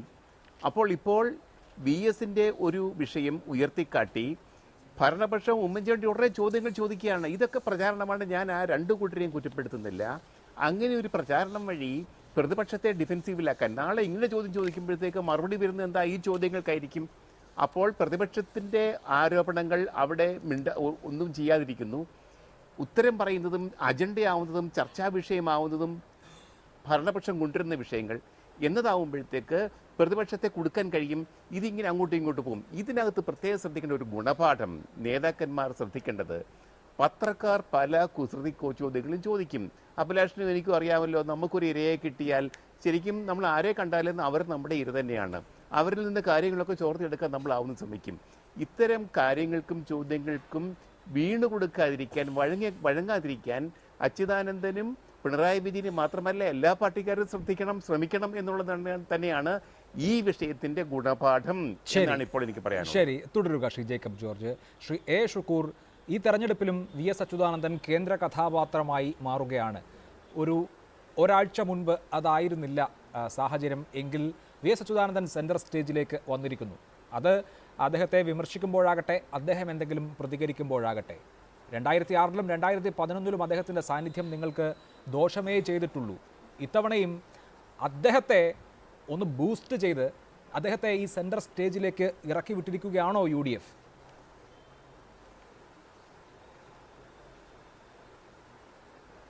UDFന് അതിൻ്റെ ആവശ്യമുണ്ടോ? UDFന് അങ്ങനെ ഒരു ആവശ്യമുണ്ടോ അഭിലാഷേ? UDF ഈ കാലം അത്രയും ഇവിടെ രാജേഷ് ഇപ്പം ന്യായീകരിച്ച് അല്ലെങ്കിൽ പറഞ്ഞ് ഞങ്ങൾ കൊണ്ടുവന്ന വികസനവും ഞങ്ങൾ കൊണ്ടുവന്ന ജനക്ഷേമ പദ്ധതികളും ഈ ഗവൺമെന്റിന്റെ പ്രവർത്തനങ്ങൾ മൂലമുണ്ടായ സാമൂഹ്യ മാറ്റവും ലഘൂകരിച്ച് കാണാൻ വേണ്ടി ഒരുപാട് കാര്യങ്ങൾ പറഞ്ഞു. അത് അദ്ദേഹം പറഞ്ഞോട്ടെ, തെരഞ്ഞെടുപ്പിൽ പ്രചരിപ്പിച്ചോട്ടെ, ഞങ്ങൾക്ക് അഭിപ്രായ വ്യത്യാസമില്ല, അത് അദ്ദേഹത്തിന്റെ ജോലി. എന്നാൽ ഞങ്ങൾ ഈ കാലം അത്രയും ഈ 5 വർഷക്കാലത്തെ ഭരണ നേട്ടം, സാമൂഹ്യ മാറ്റം, വികസന രംഗത്തെ കുതിപ്പ്, നാട്ടിലുണ്ടായ ചെറുതും വലുതുമായ വലിയ വലിയ പദ്ധതികളുടെ നിർവഹണം, അതുവഴി ഉണ്ടായ കാര്യങ്ങളുടെ ചർച്ചയിലായിരുന്നല്ലോ. എന്നാൽ ആ ചർച്ചയിൽ നിന്ന് പൊടുന്നനവേ ഇത്തരത്തിലേക്കുള്ള ഒരു സാഹചര്യം ഉണ്ടാക്കിയത് 2-3 കാര്യങ്ങൾ കൊണ്ടാണ്. മദ്യനയം സംബന്ധിച്ച് യെച്ചൂരിയുടെ അഭിപ്രായം, മദ്യനയം സംബന്ധിച്ച് കാനൻ രാജേന്ദ്രന്റെ അഭിപ്രായം, അടുത്ത് ഞങ്ങൾ അധികാരത്തിൽ വന്നാൽ ബാറ് തുറക്കുന്നോ എന്നുള്ളത്, അത് തുറക്കില്ല എന്ന് പറയുന്ന കാനൻ രാജേന്ദ്രൻ, ഗവൺമെന്റ് വരട്ടെ അപ്പോൾ നോക്കാമെന്ന് പറയുന്നത്, തുറക്കാൻ പാടില്ല എന്ന് പറയുന്ന അച്യുതാനന്ദന്റെ അഭിപ്രായം, ഇത്തരം സംഘർഷാത്മകമായ ഒരു സാഹചര്യം ഇടതുമുന്നണിയിൽ വന്നാൽ അത് ഫലപ്രദമായി ഉപയോഗിക്കണ്ടേ? ഞങ്ങളുടെ മദ്യനയം അത്രമാത്രം മെച്ചപ്പെട്ടത് തന്നെയാണെന്ന് അഭിമാനത്തോടു കൂടി പറയും. കാരണം ഞങ്ങളൊരു മദ്യവർജനത്തിന്റെ ഉപദേശമല്ല കൊടുത്തത്, പൂർണ്ണ മദ്യ നിരോധനം, അത് ഘട്ടം ഘട്ടമായി. ഇപ്പോഴും പറയുന്നത് ബാറുകൾ അടച്ചിട്ടില്ലെന്നാണ്. സോഫ്റ്റ് ലിക്വർ അത് ലിക്വറായിട്ട് തന്നെ കാണണം. ശരി, അപ്പോൾ തൊഴിലാളികളുടെ പുനരധിവാസം ഇതൊക്കെ നമ്മൾ ഒരുപാട് ചർച്ച ചെയ്തതാണ്. ശ്രീ എ ഷുക്കൂർ, ഞാൻ ഇടപെടുന്നു. ശ്രീ MP രാജേഷ്, ഇന്ന് VS അച്യുതാനന്ദന്റേതായി വന്ന ശബ്ദരേഖയിൽ അദ്ദേഹം പറയുന്നത് ജനങ്ങളുടെയും കേരളത്തിലെ ആകെയുള്ള ചിന്തിക്കുന്ന ബുദ്ധിജീവികളൊക്കെ ആയിട്ടുള്ള പൊതുവെയുള്ള ആളുകളുടെയും ഇടയിൽ അങ്ങനെയുള്ള ചിന്തകൾ ഡെവലപ്പ് ചെയ്തുകൊണ്ടിരിക്കുന്നു എന്നുള്ളത് ശരിയാണ്. ഞങ്ങളുടെ പാർട്ടി മുന്നണിയുമാണ് ഇത് സംബന്ധിച്ച തീരുമാനങ്ങൾ കൈക്കൊള്ളേണ്ടത്. അതുകൊണ്ട് VS അച്യുതാനന്ദൻ്റേതായിട്ടുള്ള ഉദ്ധരണികൾ ഇതിൽ എക്സ്പെക്റ്റ് ചെയ്യേണ്ട എന്ന് പറയുമ്പോഴും അദ്ദേഹം ജനങ്ങളുടെ ചിന്ത ഇതാണ് എന്ന് പറഞ്ഞു വെക്കുന്നുണ്ട്. അതായത് VS അച്യുതാനന്ദൻ കേരളത്തിൻ്റെ അടുത്ത മുഖ്യമന്ത്രിയാകണം, VS അച്യുതാനന്ദനാകണം LDFൻ്റെ നായകനെന്ന് ജനങ്ങൾക്ക് ഒരു ചിന്ത ഉള്ളതായി, അങ്ങനെ ഒരു ചിന്ത ഡെവലപ്പ് ചെയ്തു വരുന്നതായി VS അച്യുതാനന്ദന് തന്നെ തോന്നുന്നുണ്ട്. തെരഞ്ഞെടുപ്പിന് മുൻപ് നായകൻ ആര് എന്നത് സംബന്ധിച്ച ഒരു വ്യക്തത വരുത്തിയിരുന്നുവെങ്കിൽ ഇത്രയധികം ആശയക്കുഴപ്പവും പ്രശ്നവും ഒക്കെ ഉണ്ടാകുമായിരുന്നു.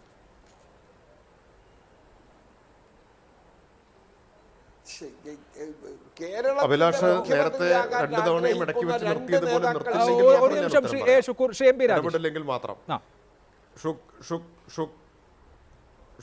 അതെ, ഷുക്കൂറിന് എല്ലാ ചോദ്യവും അദ്ദേഹത്തോടാണെന്ന് തോന്നുന്ന തരത്തിൽ താങ്കൾ ഉദാരമായ സമയം കൊടുക്കുകയാണ്. അപ്പോൾ അതുകൊണ്ടാണ് അദ്ദേഹം വീണ്ടും ഇടപെടുന്നത്. അപ്പോൾ പോട്ടെ, ചോദ്യം ഇവിടെ ഞങ്ങളെ സംബന്ധിച്ച് ഒരാശയക്കുഴപ്പവും അവ്യക്തതയും ഇല്ല. ഒരാശയക്കുഴപ്പവും അവ്യക്തതയും ഇക്കാര്യത്തിലില്ല. ഇടതുപക്ഷ ജനാധിപത്യ മുന്നണി ഒരു ഘട്ടത്തിലും ഒരു നേതാവിനെ ഉയർത്തിപ്പിടിച്ചുകൊണ്ടല്ല തെരഞ്ഞെടുപ്പിലേക്ക് പോയിട്ടുള്ളത്. തെരഞ്ഞെടുപ്പിൽ ഭൂരിപക്ഷം കിട്ടിയ ശേഷം വളരെ സുഗമമായിട്ടാണ് നേതാവിനെ തിരഞ്ഞെടുത്തിട്ടുള്ളത്. അത് ഇത്തവണയും ഉണ്ടാവും. അപ്പോൾ അത് ഞങ്ങളുടെ രീതി അതാണ്. പിന്നെ ഇവിടെ VSന്റെ ഉത്തരം വളരെ കറക്റ്റാണ്. അത് ചോദ്യത്തിൽ തന്നെ അഭിലാഷ് പറഞ്ഞു എന്ന് പറയുമ്പോഴും എന്ന് പറഞ്ഞിട്ടാണ്. ബാക്കിയുള്ളത് അഭിലാഷിൻ്റെ വ്യാഖ്യാനമാണ്, അല്ലെങ്കിൽ മാധ്യമപ്രവർത്തകരുടെ. നേരത്തെ ശ്രീ ജേക്കബ് ജോർജ് പറഞ്ഞതുപോലെ നിങ്ങൾ ഇത്തരം പഴുതുകൾ തേടി നടക്കുന്നവരാണ്. അത്തരം പഴുതുകൾ ഉണ്ടാക്കിയെടുക്കാൻ സാമർഥ്യം കാണിക്കാറുണ്ട്. ഓരോരുത്തരുടെയും സാമർഥ്യവും വൈഭവവും അനുസരിച്ചിരിക്കും. VS പറഞ്ഞത് എന്താ, VSന്റെ നിലപാടും അഭിപ്രായവും വളരെ വ്യക്തമാണ്. VS അച്യുതാനന്ദൻ്റെ അഭിപ്രായമായിട്ട് ഇതെടുക്കണ്ട, വളരെ വ്യക്തമല്ലേ. രണ്ടാമത്തെ കാര്യം എന്താ? പാർട്ടി മുന്നണിയുമാണ് തീരുമാനിക്കുക. അതല്ലേ ഞാൻ തുടക്കത്തിൽ പറഞ്ഞത്, അതല്ലേ ഞങ്ങൾ എല്ലാ കാലത്തും തുറന്നു വന്നിട്ടുള്ള രീതി. അപ്പോൾ ബാക്കി വ്യാഖ്യാനം നിങ്ങൾ ഉണ്ടാക്കുന്നത് മാത്രമാണ്. ഇപ്പോൾ VS വളരെ ഖണ്ഡിതമായി പറഞ്ഞിട്ടുണ്ട്. ചോദ്യത്തോടാണ് പ്രതികരിക്കുന്നത്. VS മുഖ്യമന്ത്രിയാവണമെന്നാണല്ലോ എന്നൊക്കെയുള്ള ചോദ്യത്തിനാണ് VS പറയുന്നത്. VS അച്യുതാനന്ദൻ്റെ അഭിപ്രായമായിട്ടൊന്നും ഇത് എടുക്കണ്ട, അത് എഴുതുകയും വേണ്ട. ഇക്കാര്യം ഞങ്ങളുടെ പാർട്ടിയും മുന്നണിയുമാണ് തീരുമാനിക്കുക. അത് ഏത് പാർട്ടി നേതാവും പറയുന്ന ഉത്തരമാണ് സഖാവ് VSും എന്ന് പറഞ്ഞിട്ടുള്ളത്. അതിൽ ഒരാശയക്കുഴപ്പത്തിൻ്റെയും പ്രശ്നമില്ല, ഒരു തരത്തിലുള്ള വ്യാഖ്യാന സാധ്യതയുമില്ല. പക്ഷേ തെരഞ്ഞെടുപ്പ് മാധ്യമപ്രവർത്തകർക്ക് ഉത്സവകാലമായതുകൊണ്ട് അതിൽ ഏതിനും വ്യാഖ്യാനമുണ്ടാക്കാൻ നിങ്ങൾ ഓരോരുത്തരും വൈഭവത്തിനനുസരിച്ച് സ്വന്തം സാമർഥ്യത്തിനനുസരിച്ച് ശ്രമിക്കും എന്നത് മാത്രമേ ഉള്ളൂ. അതിനപ്പുറം അതിനൊരു പ്രാധാന്യവുമില്ല. പിന്നെ ഇവിടെ ഈ തെരഞ്ഞെടുപ്പിൽ ഇത്തരത്തിലുള്ള ആ പ്രശ്നങ്ങളിൽ കടിച്ചു തൂങ്ങേണ്ടി വരുന്നത് UDFിൻ്റെ നിസ്സഹായാവസ്ഥയാണ്.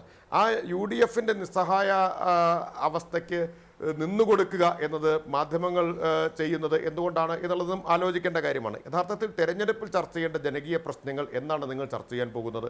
നോമിനേഷൻ കൊടുക്കുന്ന പ്രക്രിയ ആരംഭിച്ചു കഴിഞ്ഞിരിക്കുന്നു. തെരഞ്ഞെടുപ്പ് സജീവമായിട്ടൊരു ഘട്ടത്തിലേക്ക് നീങ്ങുമ്പോൾ പോലും ഈ തെരഞ്ഞെടുപ്പിൽ സർക്കാരിൻ്റെ പരാജയം, സർക്കാരിൻ്റെ ദൗർബല്യങ്ങൾ, സർക്കാരിൻ്റെ നേതൃത്വത്തിൽ നടന്നിട്ടുള്ള കൊടിയ അഴിമതികൾ, ഇത്തരത്തിൽ ജനങ്ങളെ ബാധിക്കുന്ന പ്രശ്നങ്ങൾ ചർച്ച ചെയ്യുന്നതിൽ നിന്ന് UDF ഒളിച്ചോടുന്നു. ആ ഒളിച്ചോട്ടത്തിന് മാധ്യമങ്ങൾ സൗകര്യം ചെയ്തു കൊടുക്കുന്നത് ന്യായമായിട്ടുള്ള കാര്യമാണോ? ഇവിടെ ഷുക്കൂർ മദ്യനയത്തെക്കുറിച്ചൊക്കെ പറഞ്ഞു. ഒരൊറ്റ ചോദ്യം. ഞാനിപ്പോൾ പാലക്കാട് സ്റ്റുഡിയോയിൽ ഇരുന്നാണല്ലോ സംസാരിക്കുന്നത്. ഇവിടുന്ന് ഒരു 15-16 കിലോമീറ്റർ പോയാൽ കഞ്ചിക്കോട്ട് 20 ഏക്കർ നിങ്ങളുടെ ഗവൺമെൻറ് പതിച്ചു കൊടുത്തത് ഡിസ്റ്റിലറി ഉണ്ടാക്കാൻ വേണ്ടിയിട്ടാണ്, വിജയ് മല്യക്കാണ്. എങ്ങനെയാണ് പുതിയ ഡിസ്റ്റിലറികൾ ഉണ്ടാക്കിക്കൊണ്ട്, മദ്യ ഉൽപ്പാദക ശാലകൾ ഉണ്ടാക്കിക്കൊണ്ട് ഇവിടെ നിങ്ങൾ മദ്യോപഭോഗം കുറയ്ക്കാൻ പോകുന്നത്? ഇപ്പം എൻ്റെ കൈവശം ഉമ്മൻചാണ്ടിയുടെ ഒരു വീഡിയോയുണ്ട്.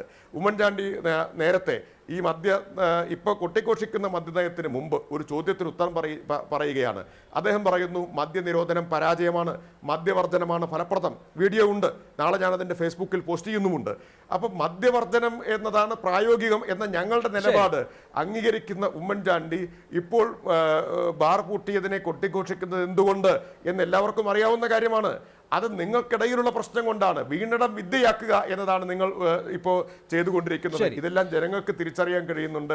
ഒരു ഭാഗത്ത് ഡിസ്റ്റിലറി ഉണ്ടാക്കാൻ വേണ്ടി ഭൂമി പതിച്ചു കൊടുക്കുക, എന്നിട്ട് മദ്യനയത്തെക്കുറിച്ച് വാദോരാതെ പറഞ്ഞുകൊണ്ടിരിക്കുക. ഈ കാപട്യത്തിന് നിലനിൽപ്പില്ല എന്ന് ഷുക്കൂർ മനസ്സിലാക്കണം. ശരി, അതാണ് CPIMന്റെ നിലപാട്.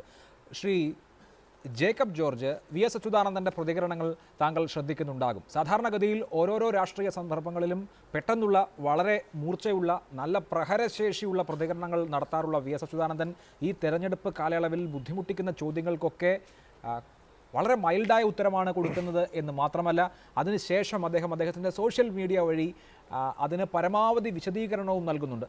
ഞാൻ പൂർണ്ണമായും പാർട്ടി ലൈനിലാണ് എന്ന് അദ്ദേഹം സ്ഥാപിക്കുന്നുണ്ട്. ഏതെങ്കിലും തരത്തിലുള്ള അലോസരം ആർക്കും ഉണ്ടാകരുത് എന്ന നിർബന്ധ ബുദ്ധിയുണ്ട്. ഇന്ന് മാധ്യമങ്ങളെക്കുറിച്ചുള്ള അദ്ദേഹത്തിൻ്റെ തെമ്മാടിത്തം എന്ന പരാമർശം പോലും ഞാൻ അങ്ങനെ പറയാൻ പാടില്ലായിരുന്നു എന്ന് പറഞ്ഞ് തിരുത്തി. VS അച്യുതാനന്ദൻ്റെ പതിവ് ശീലമൊന്നുമല്ല ഇത്. ഈ പുതിയ VS അച്യുതാനന്ദൻ്റെ പ്രതികരണ രീതിയെ താങ്കൾ എങ്ങനെയാണ് കാണുന്നത്? ശരിയാണ് അഭിലാഷ് പറഞ്ഞതല്ല അക്ഷരം പ്രതി ശരിയാണ്. കാരണം VS അച്യുതാനന്ദൻ്റെ കഴിഞ്ഞകാല രാഷ്ട്രീയ ചരിത്രം പരിശോധിച്ച് നോക്കിയാൽ ഒന്ന് വ്യക്തമാകും. അദ്ദേഹം ഓരോ പുതിയ വിഷയം കൊണ്ടുവരുമ്പോഴും, ഓരോ മുദ്രാവാക്യം ഉയർത്തുമ്പോഴും, നമുക്കറിയാമല്ലോ വെട്ടിനിരത്തൽ സമരം, അതുപോലെയുള്ള പല പല രാഷ്ട്രീയ സാമൂഹ്യ വിഷയങ്ങൾ അദ്ദേഹം അതൊക്കെ കൊണ്ടുവരുമ്പോഴും VS അച്യുതാനന്ദന് പാർട്ടിക്കകത്ത് ഒരു പ്രത്യേക അജണ്ട ഉണ്ടായിരുന്നു. ആ അജണ്ട മുൻനിർത്തി പാർട്ടിക്കകത്ത് തൻ്റെ ഭൂരിപക്ഷം ഉറപ്പിക്കാൻ അദ്ദേഹത്തിന് കഴിയുമായിരുന്നു. ഒന്നുകിൽ പാർട്ടി സെക്രട്ടറി ആവാൻ, അല്ലെങ്കിൽ പാർട്ടി സെക്രട്ടറി സ്ഥാനത്ത് നിൽക്കാൻ, അല്ലെങ്കിൽ പാർട്ടി സെക്രട്ടറി സ്ഥാനത്ത് നിന്ന് മാറുമ്പോൾ പ്രതിപക്ഷ നേതാവാകാൻ, അങ്ങനെ എല്ലാ തരത്തിലും ഏറ്റവും ഒടുവിൽ മുഖ്യമന്ത്രിയാവാൻ വരെ, പാർലമെൻ്ററി പാർട്ടിയിലേക്ക് കടന്ന് മുഖ്യമന്ത്രിയാകാൻ വരെ അദ്ദേഹത്തിന് അജണ്ട നിശ്ചയിക്കാൻ കഴിയുമായിരുന്നു. ഇന്നത്തെ ദിവസം അദ്ദേഹത്തിൻ്റെ ഫേസ്ബുക്ക് പോസ്റ്റുകളിലൂടെ കടന്നു പോകുമ്പോൾ നമുക്ക് മനസ്സിലാക്കാൻ കഴിയുന്നത്, പാർട്ടിക്ക് വിധേയനായി, സാധാരണ ഒരിക്കലും പാർട്ടിക്ക് വിധേയനാകുന്നയാളല്ല അദ്ദേഹം എന്ന് ഓർക്കുക. പാർട്ടിക്ക് പൂർണ്ണമായും വിധേയനായി, ഞാൻ ഇതൊന്നും ഉദ്ദേശിച്ചതല്ല എന്ന് വ്യക്തമായി ഒരു മാപ്പപേക്ഷയുടെ രൂപത്തിൽ പ്രതികരിക്കുമ്പോൾ സ്വാഭാവികമായിട്ടും വരുന്ന തെരഞ്ഞെടുപ്പിൽ VS അച്യുതാനന്ദൻ പാർട്ടിക്ക് പൂർണ്ണമായിട്ട് കീഴടങ്ങിക്കൊണ്ടുള്ള നിലപാടാണ് സ്വീകരിക്കുന്നത്. വളരെ പോസിറ്റീവായിട്ടുള്ള നിലപാടാണ് സ്വീകരിക്കുന്നത്. പല പത്രക്കാരും ഇപ്പോഴത്തെ UDFും വിചാരിക്കുന്നത് പിണറായിയെയും VSനെയും തമ്മിൽ അകറ്റിക്കഴിഞ്ഞാൽ ഇടതുപക്ഷ മുന്നണിയുടെ നെഞ്ചത്തിട്ട് കുത്താം എന്നുള്ളൊരു ചിന്തയാണ്. ആ ചിന്ത അപകടമാണ് എന്നുള്ള കാര്യം ഒരുപക്ഷെ അവസാനമെങ്കിലും VS മനസ്സിലാക്കിയിരിക്കുന്നു എന്നാണ് അർത്ഥം. തികച്ചും UDFും LDFും തമ്മിലുള്ള പോരാട്ടത്തിൽ ഇടതുപക്ഷ മുന്നണിക്ക് ഇത് വലിയ കരുത്ത് പകരും എന്ന കാര്യത്തിൽ സംശയമില്ല. ശ്രീ ബി ഉണ്ണികൃഷ്ണൻ, കേരളത്തിലെ ചിന്തിക്കുന്ന ജനങ്ങളുടെ ആകെ ഇടയിൽ അങ്ങനെയുള്ള ചിന്തകൾ ഡെവലപ്പ് ചെയ്യുകയാണ് എന്ന് VS അച്യുതാനന്ദന് തോന്നുന്നുണ്ട്. അദ്ദേഹം ഒരിക്കൽ കൂടി ഒരു സർക്കാരിനെ നയിക്കുക എന്നുള്ളത് ഒരു സാധ്യതയാണോ? VS അച്യുതാനന്ദന് തോന്നുന്ന തരത്തിലുള്ള ചിന്ത അങ്ങനെ കേരളത്തിൻ്റെ പൊതുസമൂഹത്തിൽ ഡെവലപ്പ് ചെയ്യുന്നുണ്ടോ?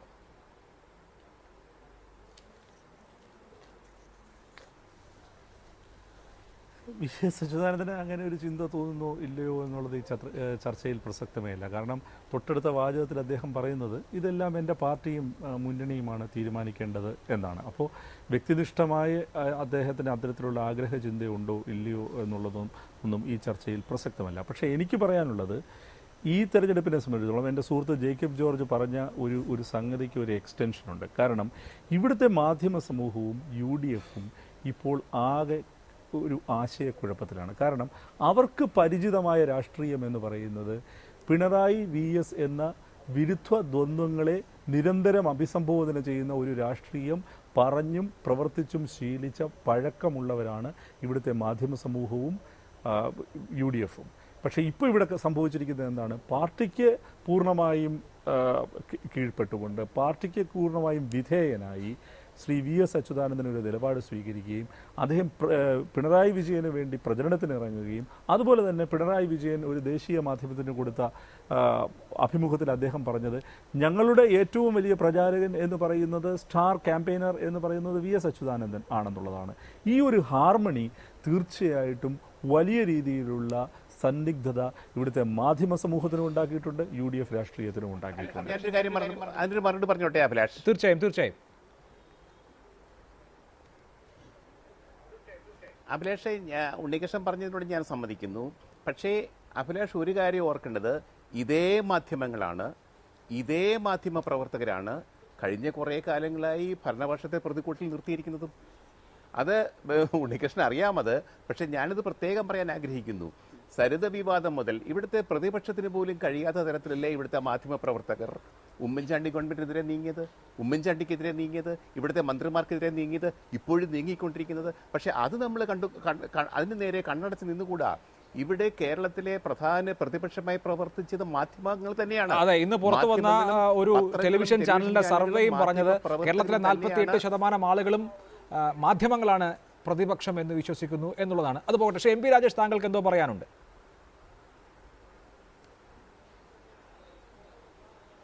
അല്ല, ഒരു മാധ്യമത്തിനും മറച്ചു വെക്കാൻ കഴിയാത്ത അഴിമതികളായിരുന്നു നടന്നുകൊണ്ടിരുന്നത് എന്നുകൂടി ശ്രീ ജേക്കബ് ജോർജ് അംഗീകരിക്കണം. ഏതെങ്കിലും മാധ്യമം മറച്ചു വെക്കാൻ ശ്രമിച്ചാൽ വിജയിക്കുമായിരുന്നില്ല.